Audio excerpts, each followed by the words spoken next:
इनकी पहचान है। हमारे बाएं तरफ बैठे हैं अविनाश पांडे जी, जो आपको आज के वार्ता आपके साथ संवाद करेंगे। मैं उनको अभिनंदन करता हूं, स्वागत करता हूं। इस मंच पर विराजमान हैं हमारे सम्मानित पूर्व अध्यक्ष, काउंसिल में हमारे लीडर मदन मोहन झा जी। मंच पर उपस्थित हैं हमारे पूनम पासवान जी, जो सेक्रेटरी AICC हैं। इस मंच पर तमाम हमारे लोग उपस्थित हैं। मैं सबको अभिनंदन करता हूं, स्वागत करता हूं। हमारे नवनियुक्त जितेंद्र जी हैं, जो हमारे बिहार प्रदेश कांग्रेस कमेटी के कोषाध्यक्ष नियुक्त हुए हैं। मैं उनको भी धन्यवाद और आभार प्रकट करता हूं। मैं आपकी समय कम लेते हुए मंचासीन सभी को मैं नाम जानता हूं, इस प्रेस वार्ता में अभिनंदन करता हूं, स्वागत करता हूं। और आप सभी लोग लोकतंत्र के चौथे खंभे के लिए मजबूत करने के लिए हमेशा तत्पर रहते हैं। मैं आप सब इलेक्ट्रॉनिक्स मीडिया, प्रिंट मीडिया और जितने यूट्यूबर हैं, मैं उनको भी अभिनंदन करता हूं, स्वागत करता हूं। मैं संक्षेप में अपनी बातें रखकर मैं अविनाश पांडे जी, जो नेशनल हेराल्ड के मामले पर आपकी प्रकाश डालेंगे, चूंकि जिस तरह से सच और झूठ की लड़ाइयां चल रही है और बीजेपी के लोग झूठे के प्रचार पर देश के सत्ता पर हाथ बीज है, तो उसकी पटाक्षेप आज हमारे अविनाश पांडे जी, जो यहाँ के प्रभारी रहे हैं, मंत्री रहे हैं, मैं उनको माइक सुपुर्द करता हूं कि सारी बातों को वो आपके सामने रखेंगे। और आपसे विनम्र निवेदन है कि इससे संबंधित 5 से 6 सवाल आप लेंगे। हम लोग चाहते हैं कि आपकी सवाल पूर्णतः हम लोग संतुष्ट करके भेजें, इसलिए आपसे आग्रह है कि सब्जेक्ट पर आधारित सवाल होगा तो हमें उस सवाल को आपके पास ऑन करने में सहूलियत होगी। बहुत बहुत धन्यवाद और थैंक यू अविनाश पांडे जी। हाँ, इसी से नमस्कार। सबसे पहले तो मैं बिहार प्रदेश कांग्रेस कमेटी के हमारे सम्माननीय अध्यक्ष आदरणीय राजेश कुमार राम जी का, हमारे पूर्व अध्यक्ष भाई मदन मोहन झा जी, मंचासीन मेरे साथी सहयोगी, मेरे छोटे भ्राता भाई चौधरी रमन साहब, हमारी बहन पूनम पासवान जी, ये दोनों सचिव हैं AICC में और बहुत ही कर्मठ और अपने कार्यों से जिन्होंने बिहार के बाहर भी अपने नेतृत्व और अपने कौशल का प्रदर्शन किया है। साथ ही हमारे मीडिया के चेयरमैन भाई राजेश राठौर जी, नवनियुक्त खजांची आदरणीय गुप्ता जी, हमारी महिला कांग्रेस की बहन प्रतिमा बहन सर्वजहां उपस्थित मंचासीन सभी सम्मानीय नेतागण, पटना जो कि हमेशा मेरे बहुत से दिल के नजदीक रहा, आज माननीय कांग्रेस अध्यक्ष के निर्देश पर साथियों आप लोगों के बीच पूरे देश में जो एक आज का वर्तमान सच और झूठ की महाभारत जो चल रही है, उस महाभारत में सच का साथ, सच के साथ आप लोगों को अवगत कराने के लिए आप लोगों से बात करने के लिए। और आज पूरे देश अखिल भारतीय कांग्रेस कमेटी के हमारे अनेक ऐसे करीबन 72 जगहों पर, 72 शहरों पर, प्रमुख स्थानों पर इन 2 दिनों में कांग्रेस के शीर्ष नेता मीडिया के माध्यम से, प्रचार माध्यम से जनता तक इस सच पहुंचाने का एक बहुत ही सफलतम प्रयास करने जा रहे हैं। उसी कड़ी में मैं आप लोगों के बीच यहां उपस्थित हूं। साथियों, आज आवश्यकता क्यों पड़ी कि आज विशेष रूप से कांग्रेस पार्टी को पूरे देश के अंदर प्रचार माध्यमों का सहारा लेकर जनता तक सच पहुंचाने की जरूरत क्यों महसूस हुई? आप और हम सब जानते हैं कि यह विषय नया नहीं।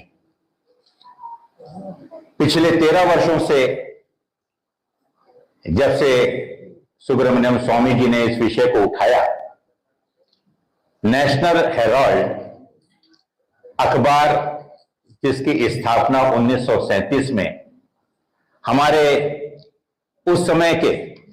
ख्याति प्राप्त और अनुभवी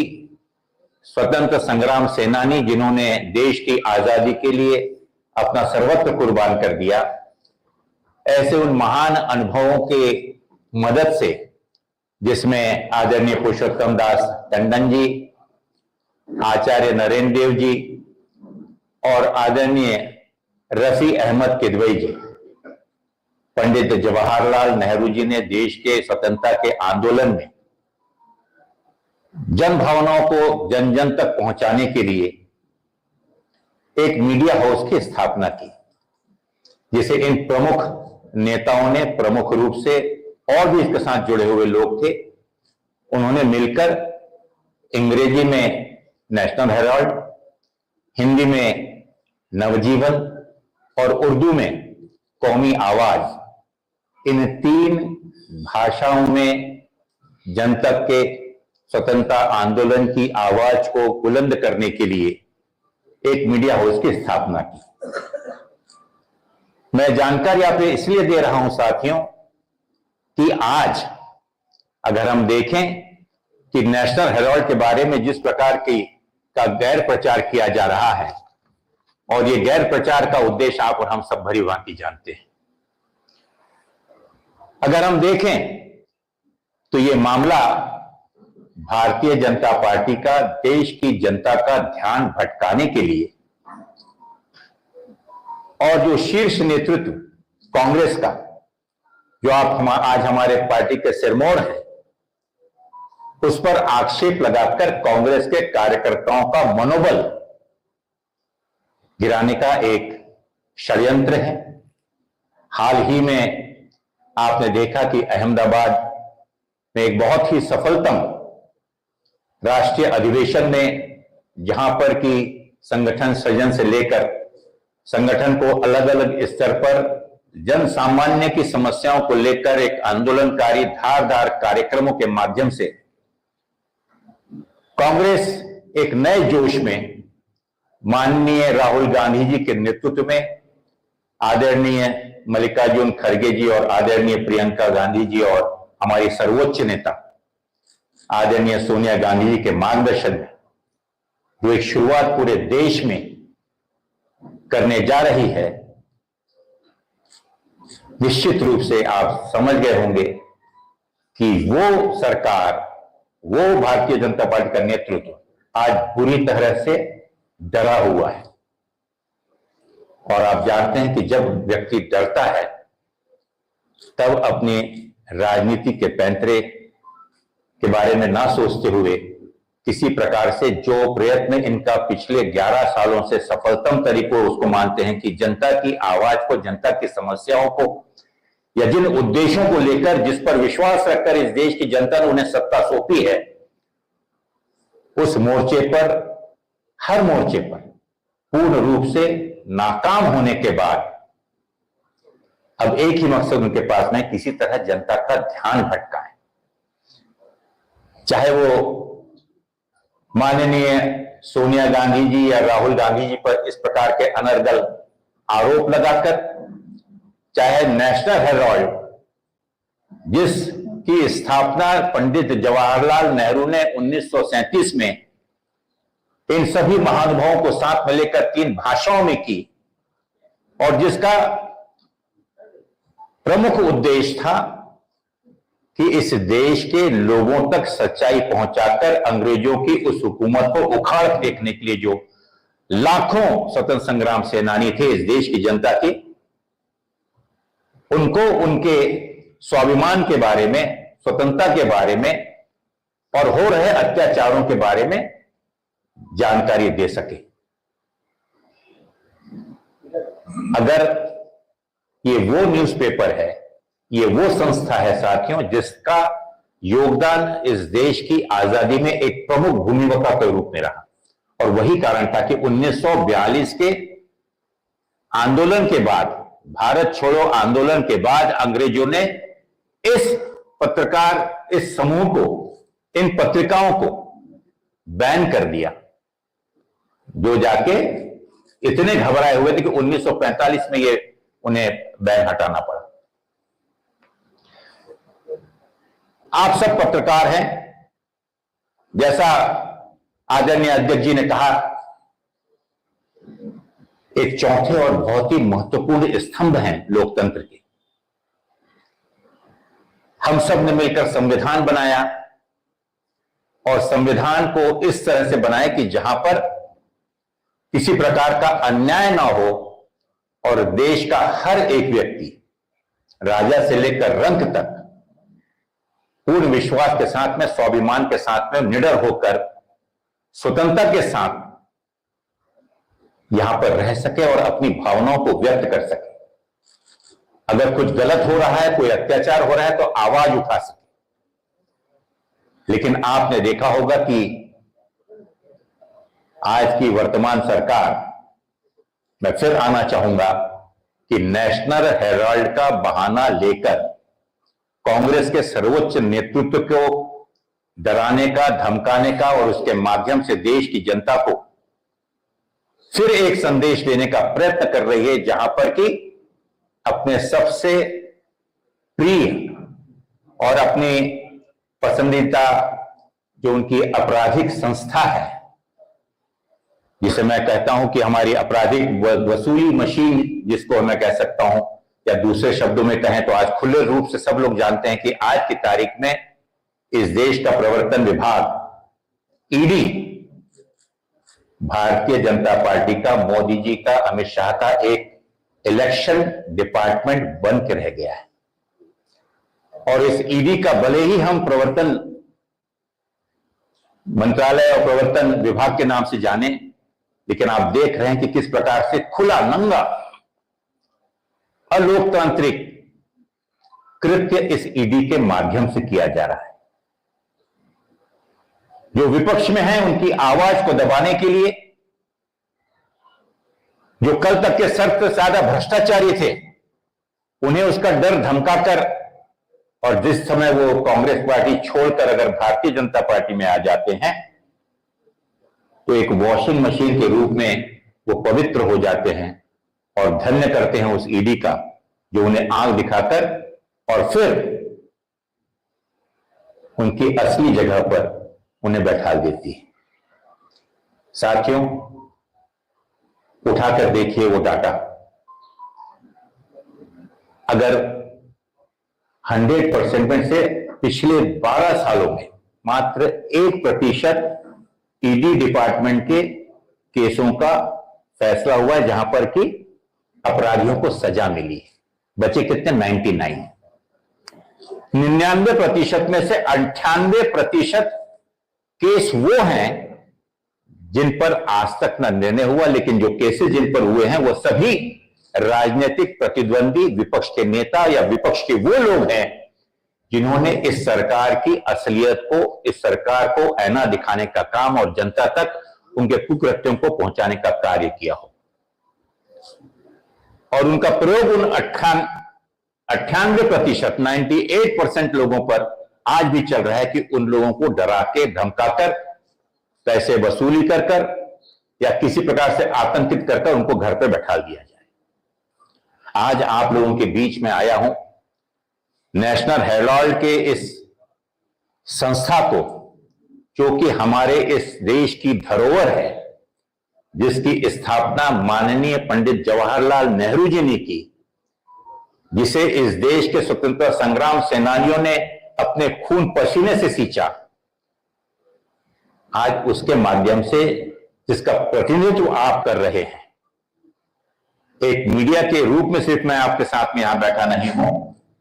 लेकिन कांग्रेस की ओर से माननीय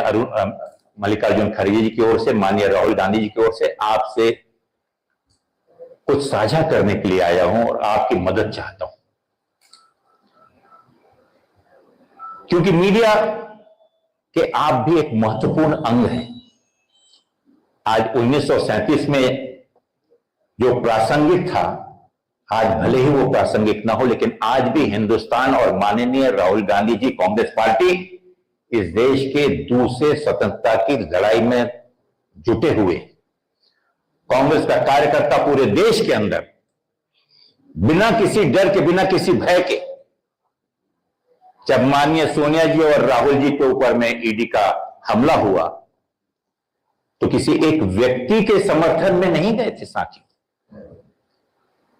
गांधी परिवार आज इस देश की लड़ाई का, इस देश के विपक्ष का, इस देश के सामान्य गरीब का, किसान का, हमारी बहनों का, मातृशक्ति का, बेरोजगार युवकों का, छोटे छोटे दुकानदारों का, छात्रों का, ओबीसी, एससी, एससी, हमारे माइनॉरिटी भाइयों का, आज हर एक के ऊपर हो रहे अत्याचार के विरोध में बिना किसी डर के आवाज उठाने का काम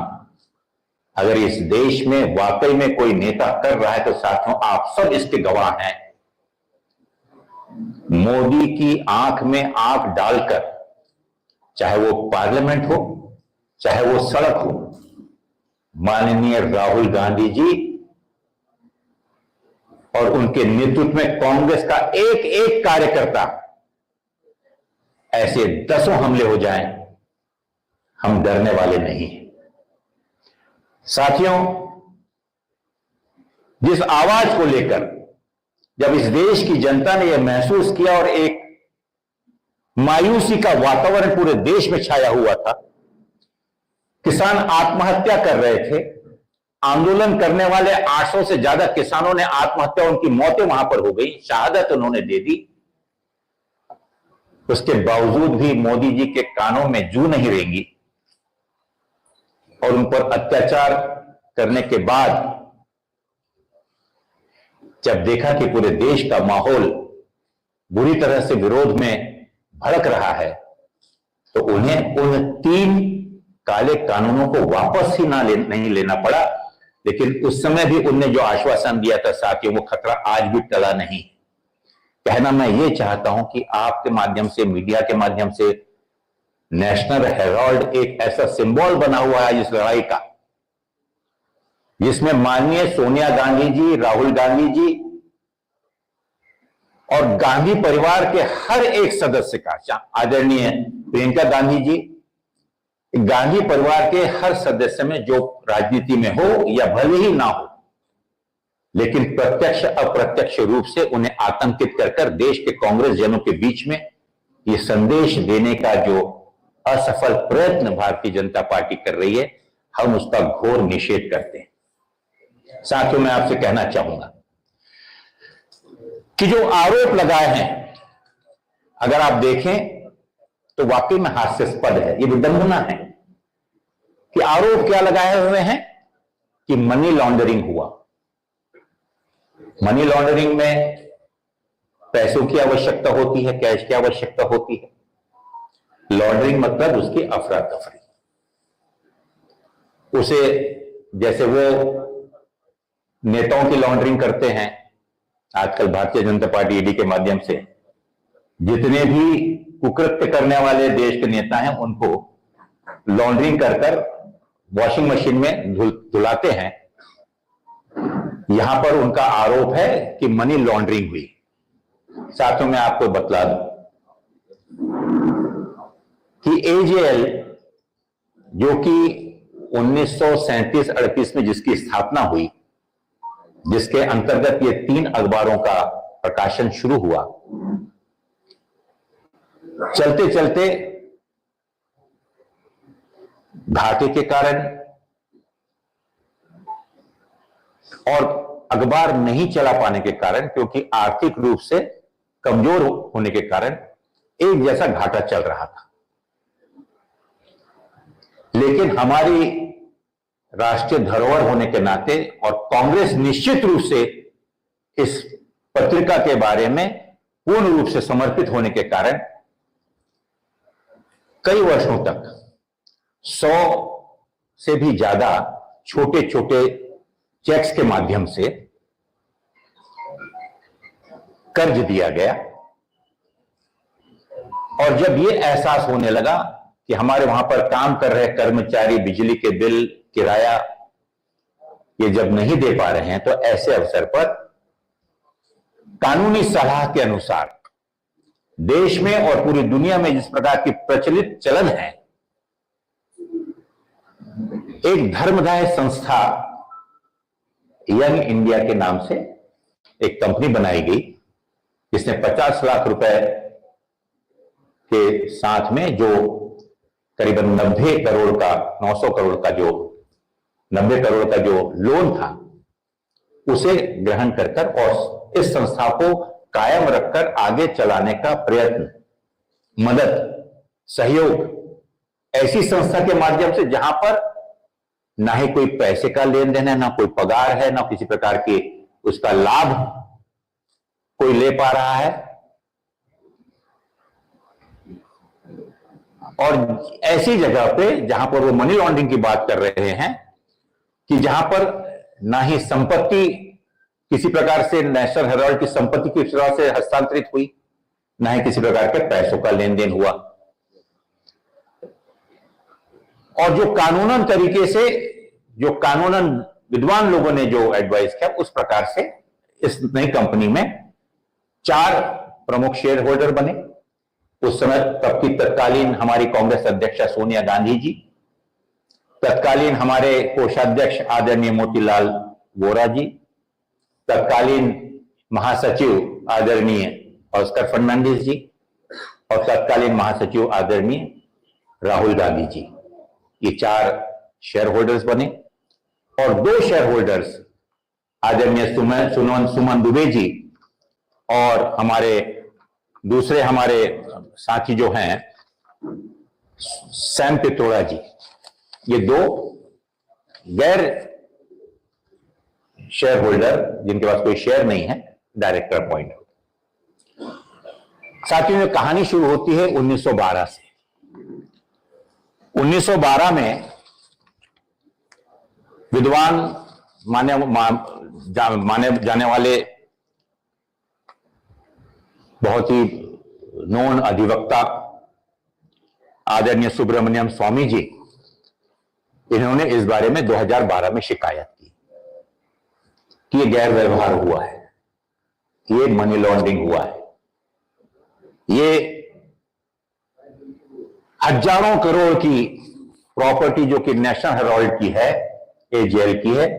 उसे हथियाया गया है। एक बात बता दूं साथियों, आप रोज सुनते होंगे भारतीय जनता पार्टी अलग अलग मीडिया के माध्यम से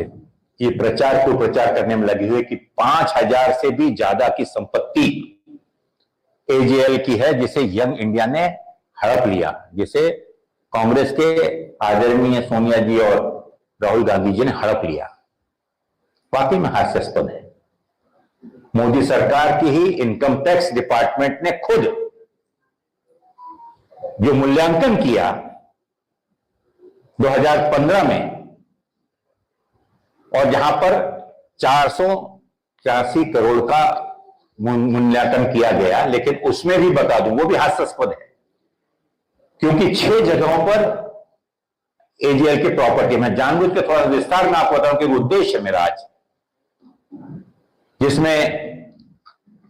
दिल्ली, लखनऊ, बंबई और इसके बाद में आप देखेंगे तो ये संपत्तियां दिल्ली, पंचकुला, पटना और इंदौर। और इसमें बता दूं सिर्फ एक ही जगह प्रॉपर्टी है जो कि फ्री होल्ड है, वो है लखनऊ की। बाकी सभी जगह की प्रॉपर्टी लीज होल्ड है। अब मुझे बतलाइए कि जिस लीज होल्ड प्रॉपर्टी को लंबे समय के लिए अगर किसी से लिया हुआ है तो उसको आप कैसे हस्तांतरित कर सकते हैं? हास्यास्पद है। लेकिन जिस आधार पर, जिस विश्वास के साथ 2014 के बाद में इस देश के लोगों ने एक जुमला पार्टी के रूप में, अभी तक भी कई लोग उस पर अंधविश्वास कर कर दौड़ रहे हैं और ये भूल गए कि उसके चलते हुए इस देश की का भाईचारा, इस देश की गंगा जमनी तहजीब, इस देश के में बढ़ता हुआ बेरोजगारी, इस देश की आसमान छूती हुई महंगाई, इस देश की जर्जर होती हुई अर्थव्यवस्था, इन सभी इस देश को कहां ले जा रही है? आज भी कई लोगों की आंखें बंद हैं और विश्वास कर रहे हैं कि जिस प्रकार का प्रचार माध्यम से गैर प्रचार करने का काम भारतीय जनता पार्टी कर रही है, उसी चीज के कुछ स्पष्टीकरण करने के लिए मैं आप लोगों के बीच आया हूं। साथियों, मैंने कहा 2012 में सुब्रमण्यम स्वामी जी ने तकरार की इलेक्शन कमीशन के साथ। उनकी शिकायत को इलेक्शन कमीशन ने निरस्त कर दिया। उस निरस्त करने के बाद आप देखेंगे कि 2015 में फिर ये शिकायत ईडी के पास की गई और ईडी के पास में फाइल, केस पहुंचा दिया गया, फाइल को बंद करके रख दिया गया। 2020 आया, सुब्रमण्यम स्वामी जी ने मोदी जी के ऊपर में पूर्ण रूप से आरोप प्रत्यारोप, गाली गलौज शुरू की। 2021 में फिर से इसको शुरुआत कर दी गई और जिसका फैसला पहले हो चुका था उसे फिर से रिओपन करके उसकी शुरुआत कर दी गई। 2023 में आपने देखा होगा कि माननीय सोनिया गांधी जी को 34 घंटे और आदरणीय राहुल गांधी जी को 64 घंटे ईडी ने बुलाकर बिना खाना पानी दिए हुए सिर्फ देश की जनता को यह संदेश देने के लिए कि भले ही आप कितने भी बड़े नेता हो, भले ही कितने लोकप्रिय हो, भले ही आपने इस देश के स्वतंत्रता से लेकर इस देश में लोकतंत्र को बचाने के लिए अपने प्राणों की आहुति दी हो, भले ही आप उस राष्ट्रमाता इंदिरा गांधी के सपूत हों, भले ही जवाहरलाल नेहरू के वंशज हों, लेकिन आज आरएसएस की, भारतीय जनता पार्टी की, मोदी की, अमित शाह का साम्राज्य है और उसमें आपको जो हम बोलते हैं वही कानून कहलाएगा। आप गौर करेंगे कि क्या इस प्रकार के हस्तांतरण, इसे हस्तांतरण कहते हैं, हस्तांतरण इससे पहले नहीं हुआ? अगर छोटा सा मैं उदाहरण आपको बताऊं साथियों, तो आप भी हंसेंगे कि इससे भी बड़े बड़े हस्तांतरण इससे पहले हो चुके और इस बीच में ही हुए। एक छोटा सा उदाहरण मेरे नजर में आया जिसे यहां पर उल्लेख किया गया है और मैं आपको यह कागज जिसमें दे रहा हूं, आप सबको एक 10 मिनट के अंदर आप सबके पास में दूंगा, क्योंकि उद्देश्य है कि इसमें कुछ तकनीकी चीजें हैं। तो अगर मैं गलत हूं तो आप जरूर बोल सकते हैं कि कांग्रेस पार्टी झूठ बोल रही है, संविधान झूठ बोल रहा है, पार्टी के प्रवक्ता झूठ बोल रहे हैं। लेकिन अगर सच है तो जरूर एक मीडिया हाउस को बचाने में और उसके माध्यम से संदेश पहुंचाने के लिए मैं आपकी मदद चाहूंगा। एक कंपनी है रुचि सोया, जिसे बाबा रामदेव जी ने, पातंजलि जी ने खरीदा था। पातंजलि उनकी कंपनी है, आप जब जानते हैं, रामदेव बाबा जी को आप जानते हैं। एक शब्द भी कहीं उठा। एक दूसरा उदाहरण बता दूं, मोदी सरकार ने वोडाफोन के 36,000 करोड़ रुपए माफ कर दिए। 36,000 करोड़ रुपयों को माफ किया गया और यहां तक कि उसका स्वामित्व भी हाथों में ले लिया, जो अब 22.6% से बढ़कर अब आज की तारीख में 48.99% हो गया है। क्या यह कानूनी है? जहां पर 36,000 करोड़ रुपए माफ भी कर दिए गए, यहां पर मात्र 90 करोड़ रुपयों के लिए ये शेयरों को, क्योंकि वो संस्था चलती रहे, जो प्रकाशन चल रहा है, आज भी नेशनल हेराल्ड का प्रकाशन चल रहा है, आज भी नवजीवन प्रकाशित हो रहा है, आज भी हमारा कौमी आवाज जो है आज भी डिजिटल प्लेटफॉर्म पे अपनी उपस्थिति दर्ज किए हुए है। लेकिन 36,000 करोड़ रुपए माफ कर देके वहां पर जू भी नहीं रही। मैं आपको बताना चाहूंगा साथियों कि जो मैंने आपसे कहा कि 1937 में शुरुआत हुई और छोटे छोटे चेक से जब संस्था घाटे में थी तो कांग्रेस की तरफ से या कांग्रेस की संस्थाओं की तरफ से उसे लोन दिया गया और इसके बाद में उस लोन के एवज में उस संस्था को आगे बढ़ाने के लिए उसकी लायबिलिटी जितनी थी वो इस कंपनी ने ले ली। ना ही कोई संपत्ति ट्रांसफर हुई, ना ही एक पैसा माननीय सोनिया गांधी जी या राहुल गांधी जी ने पगार, चाय, पानी या लाभ के रूप में। एक और बतला दूं साथियों, जो धर्मदायी संस्थाएं होती हैं, ये एजीएल जो है, जो यंग इंडिया जो है, ये धर्मदायी संस्था है, जिसमें पहली बात ये होती है कि बिना प्रॉफिट के, नो प्रॉफिट नो लॉस, इसमें किसी प्रकार से मुनाफा ये उसका उद्देश्य नहीं होता, सेवा भाव इसका प्रमुख उद्देश्य होता है। और इसी के चलते हुए कोई भी डायरेक्टर ने एक पैसे भी अभी तक के उसमें छुआ तक नहीं, ना कहीं उनको मुआवजा कभी मिला है। मनी लॉन्ड्रिंग कहां से हो गई? ना संपत्ति ट्रांसफर हुई, ना पैसा ट्रांसफर हुआ, ना कोई लाभ ट्रांसफर हुआ, ना कोई उससे फायदा आपको मिला। और एक चीज बता दूं कि सिर्फ लखनऊ की एक जो हमारी फ्री होल्ड प्रॉपर्टी है संस्था की, उसके अलावा लीज होल्ड प्रॉपर्टी जिसमें से 1 इंच भी आप नहीं बेच सकते, ये उसकी बिल्कुल प्राथमिक कंडीशन है, उसका प्राथमिक उसकी अंडरस्टैंडिंग, सबसे पहला उसका नियम।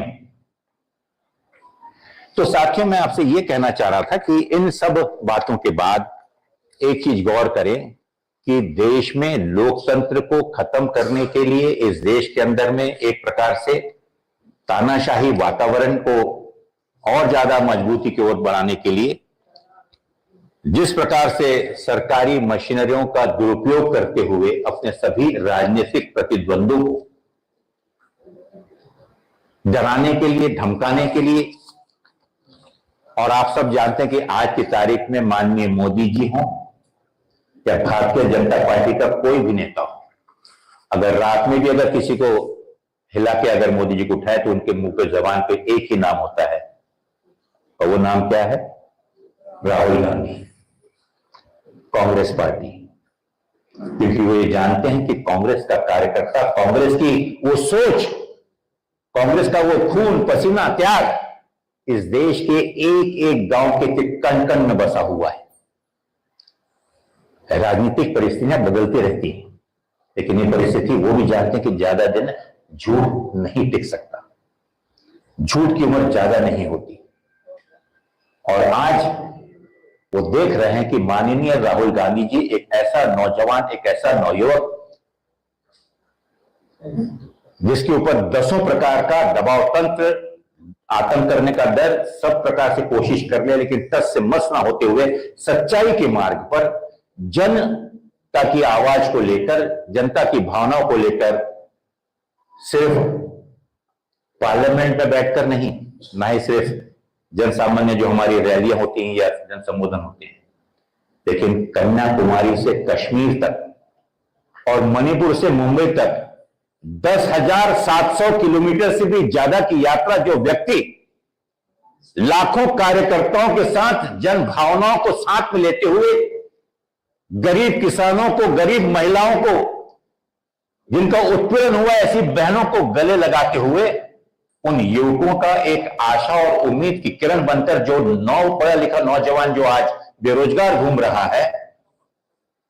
या उस उत्पीड़ित दलित आदिवासी और ओबीसी समाज के वो लोग जो आज अपने आप को ठगा महसूस कर रहे हैं, अगर उनकी आशा और उम्मीद बनकर जो व्यक्ति ने अपने आप को एक तपस्या के रूप में आंधी, तूफान, बर्फबारी, बरसात, हर प्रकार के मौसम में बिना रुके जो चलता रहा, निश्चित रूप से इस देश की जनता ने उसे अपने दिल में तो बैठा है। जहां पर चाहे वो लाडली बहन हो, चाहे किसानों की दुगनी आमदनी हो, या 2 करोड़ रोजगार के द्वारा जो अत्याचार हो रहा था, उस अत्याचार के विरोध में जिसने आवाज उठाई, हम कटिबद्ध हैं, ना ही हम डरने वाले हैं। और ऐसे लोगों से तो नहीं, उन्होंने जब ये स्वतंत्रता संग्राम की आवाज उठा रहा था, तो आज जो आरोप उठा रहे हैं, आप जानते हैं वो कौन लोग हैं? ये वही आरएसएस और वही ये बोल रहे हैं जो अंग्रेजों के साथ हाथ मिलाकर और स्वतंत्र संग्राम सेनानियों के विरोध में मुखबिरी कर रहे थे। तो आपको लगता है कि जब हम तब नहीं डरे, तो क्या आज हम डरेंगे? कदापि नहीं। आदरणीय मल्लिकार्जुन खड़गे जी के नेतृत्व में, आदरणीय राहुल गांधी जी के नेतृत्व में, हमारी आदरणीय नेता प्रियंका गांधी जी के नेतृत्व में और हमारी सर्वोच्च नेता सोनिया गांधी जी के मार्गदर्शन और उनके संरक्षण में इस देश का, कांग्रेस का एक एक कार्यकर्ता जन जागृति करेगा, घर घर हम जाएंगे। इसको लेकर आने वाले दिनों में राज्य स्तरीय रैलियां हर प्रदेशों के राजधानियों में की जाएगी, हेडक्वार्टर्स में की जाएगी, और उसके बाद में देश के हर जिलों में इसी मुद्दे को लेकर हम जाएंगे। और जो वास्तविकता आज मैंने आपके सामने रखने की कोशिश की, जिसे लिखित रूप में आपके पास में इलेक्ट्रॉनिक डिजिटल माध्यम से तो मिलेगा ही, लेकिन मैं निवेदन करूंगा आदरणीय राजेश जी से कि कृपा करके मदद करें। और इसमें हमने एक दिया हुआ है, सच क्या है और झूठ क्या है। झूठ का प्रचार क्या हो रहा है, उसके सामने में सच क्या है और सच्चाई। इसके चलते हुए कोई भी आपका प्रश्न हो, आप पूछ सकते हैं। मैं कोशिश करूंगा कि आपको समाधानकारक जवाब दे सकूं। निवेदन यही रहेगा कि इसे नेशनल हेराल्ड से ही जोड़कर रखें तो ज्यादा बेहतर। आपने कहा सरकारें बदलेगी, बिहार में अभी देखा जाएगा, लेकिन बिहार में तो बीजेपी करेगी, कांग्रेस आरजेडी का जोड़ना पार्टी से बहुत दूर नहीं है, समय ज्यादा बचा नहीं है, घोड़ा और पानी नजदीक है। हम खुद देखेंगे कि क्या हो रहा है और बहुत जल्दी आपको इसका नतीजा देखने मिलेगा। आप कहते हैं कि मुद्दों से ध्यान भटकाने के लिए बार बार नेशनल हेराल्ड का मुद्दा उठा दिया जाता है, तो अभी कौन सा ऐसा मुद्दा आपको लग रहा है जिसे ध्यान भटकाने के लिए उठाया गया है? क्या वक्फ बोर्ड बिल वाला है? क्यों सिर्फ वक्फ बोर्ड ले रहे हैं? देश के बेरोजगार की रोजगारी कहां है? देश में मूल्य का रुपए की जो मूल्य गिर रहा है, वो कब रुकेगा? देश के अंदर में औद्योगिकरण के नाम पर जो कारखाने और बंद हो रहे हैं, वो कब खुलेंगे? देश में जो महंगाई आसमान छू रही है, सामान्य जनता, किसानों को 2 टाइम की रोटी मौत नहीं हो रही है, उस पर कौन जवाब देगा? देश की सड़कें, देश की शिक्षा, देश का स्वास्थ्य कैसे सुधरेगा? देश में जो आपने 15 लाख रुपए देने की बात की थी, तो वो तो छोड़ दीजिए, लेकिन देश में जो वादा आपने किया था लाडली बहन के नाम पर लोगों को, हमारी बहनों को मदद करने की, और जो आज उनको लाठी मारकर और लात मारकर उन्हें दूर कर दिया जा रहा है, उस पर प्रश्न कौन पूछेगा? साथ ही अनेक ऐसे प्रश्न हैं जो लोग भोग रहे हैं, भुगत रहे हैं। आज आपको यह महसूस हो सकता है कि आज जो एक भाईचारे का वातावरण था, कोशिश की जा रही कि रोज जिम्मेदार मुख्यमंत्री, मंत्री, union minister, cabinet minister, MP, वो आज उनका वक्तव्य आप सुनेंगे तो हिंदू मुसलमान से हटकर आपको कहीं पर किसी प्रचार माध्यम या कहीं पर इससे हटकर कोई चीज दिखती है? क्यों चर्चा नहीं होती कि इस देश के अंदर में जो रोजगारी थी वो आज सबसे ऊंचे स्तर पर है? क्यों ये चर्चा नहीं होती कि आज जो भाव अनाज के थे वो आज आसमान छू रहे हैं? इस चीज की चर्चा क्यों नहीं होती कि जो निजी शैक्षणिक संस्थाएं हैं